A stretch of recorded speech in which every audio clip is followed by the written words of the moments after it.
नमस्कार दोस्तों, कैसे हैं आप सभी लोग। आज दिन हो गया 17 नवंबर 2024, दिन रविवार। वैसे साथियों, आज का दिन भगवान सूर्य देव जी को समर्पित माना जाता है। ऐसा माना जाता है कि आज के दिन भगवान सूर्य देव जी की पूजा करने से जीवन में सुख, समृद्धि और धन ध्यान की प्राप्ति होती है। तो चलिए साथियों, जान लेते हैं आज की राजस्थान की काम की सिलेक्टेड और महत्वपूर्ण खास खबरों को। लेकिन उससे पहले हम आपको बता दें कि आज के इस वीडियो में हम राजस्थान के किसानों से, महिलाओं से, बेरोजगार युवाओं, सरकारी कर्मचारियों के साथ और भी राजस्थान से जुड़ी बड़ी खबरों की जानकारी हम आपको इस वीडियो में देने वाले हैं। तो साथियों, खबरें जानने के लिए वीडियो पर अंत तक बने रहिएगा। वीडियो को लास्ट तक जरूर देखिएगा और हाँ, चैनल पर नए हैं तो चैनल को सब्सक्राइब जरूर कीजिएगा।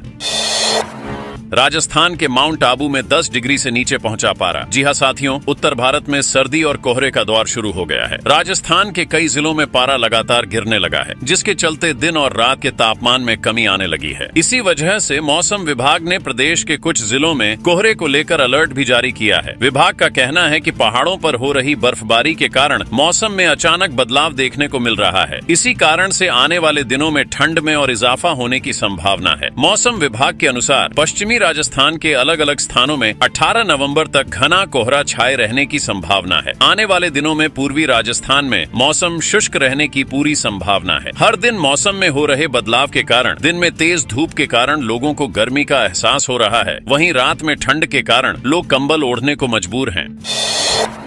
गंगापुर को रेलवे ने दी सौगात, 24 करोड़ की लागत से बन रहा स्मार्ट स्टेशन। जी हां साथियों, राजस्थान के गंगापुर सिटी जिले के मुख्यालय पर बने रेलवे स्टेशन को इन दिनों स्मार्ट स्टेशन में बदला जा रहा है और इसका काम प्रगति पर है। अमृत भारत स्टेशन योजना के तहत इन दिनों देश भर के बड़े स्टेशनों को स्मार्ट स्टेशन के रूप में बदला जा रहा है। इसी योजना के तहत गंगापुर सिटी रेलवे स्टेशन को बदला जा रहा है। इस स्टेशन को 24 करोड़ 50 लाख रुपए की लागत से बनाया जा रहा है। वहीं वर्तमान में स्टेशन का लगभग 70% कार्य पूरा हो चुका है। यह स्टेशन कोटा मंडल के अंदर आता है।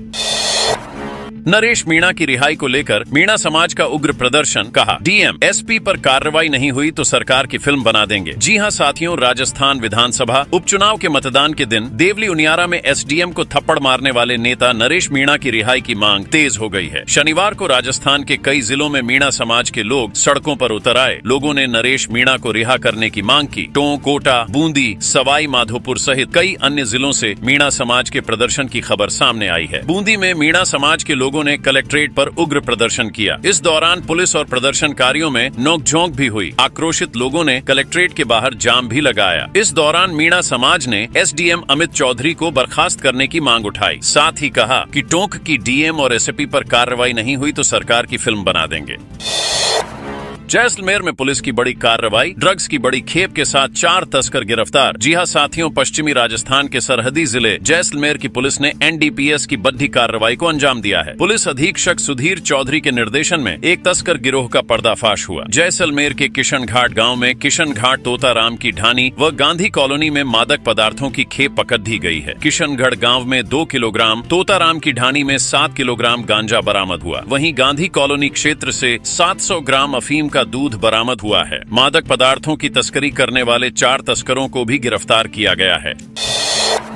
शाहपुरा के जहाजपुर में लगातार तीसरे दिन बाजार बंद, अब महिलाएं भी सड़कों पर उतरी। जी हां साथियों, शाहपुरा के जहाजपुर में माहौल अब भी तनावपूर्ण है। जहाजपुर के बाजार शनिवार को लगातार तीसरे दिन भी बंद रहे। शनिवार को दर्जनों की संख्या में महिलाएं भी सड़कों पर उतरी और प्रदर्शन करते हुए प्रशासन के खिलाफ जमकर नारेबाजी की। इस दौरान महिलाओं ने पुलिस थाने पर चूड़ियां भी फेंकी। स्थानीय लोगों के आक्रोश के चलते जहाजपुर उपखंड के आधा दर्जन गाँव के भी बाजार बंद रहे। उल्लेखनीय हो कि यहाँ के लोग अनिश्चितकालीन धरना पर बैठे हैं। कल्याण जी मंदिर के पास ग्रामीणों का धरना चल रहा है।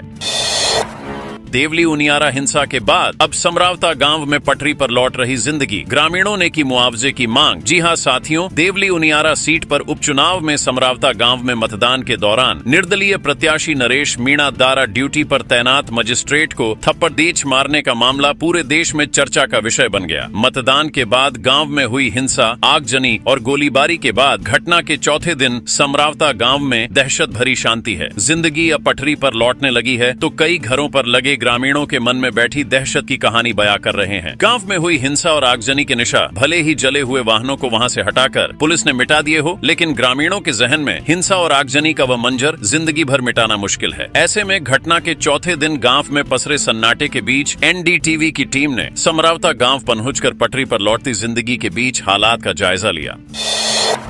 काशी विश्वनाथ अयोध्या की तर्ज पर विकसित होगा पुष्कर, राजस्थान की डिप्टी सीएम दिया कुमारी ने किया ऐलान। जी हां साथियों, राजस्थान की उप मुख्यमंत्री दिया कुमारी शुक्रवार शाम ब्रह्मा जी की नगरी में तीर्थराज पुष्कर सरोवर पर महाआरती में शामिल हुई। वहां उन्होंने विधिवत पूजा अर्चना कर ईश्वर का आशीर्वाद लिया और फिर पुष्कर वासियों के लिए बड़ा ऐलान किया। डिप्टी सीएम ने कहा, केंद्र और राजस्थान सरकार मिलकर काशी विश्वनाथ और अयोध्या की तर्ज पर पुष्कर को विकसित करने के लिए मिलकर काम करेगी। सीएम भजनलाल ने मलाड में राजस्थानी समाज सम्मेलन को किया संबोधित। कहा, महाराष्ट्र में बनेगी महायुति की सरकार। जी हां साथियों, राजस्थान के मुख्यमंत्री भजनलाल शर्मा ने महाराष्ट्र विधानसभा चुनाव में मलाड पश्चिम से महायुति प्रत्याशी विनोद शेलार के समर्थन में आयोजित राजस्थानी सम्मेलन को संबोधित किया। इस दौरान सीएम भजनलाल ने कहा कि कांग्रेस चुनाव आते ही झूठ और लूट की दुकान खोल देती है। उन्हें न तो राज्य और राष्ट्र से प्रेम है और न ही जनता के हित से कोई सरोकार है। स्वार्थ की भावना से ओतप्रोत कांग्रेस और इनके सहयोगियों में गठबंधन नहीं ठगबंधन की स्थिति है। ये लोग कभी विकास की बात नहीं करते। महाराष्ट्र की जनता अब इन इरादों को समझ चुकी है।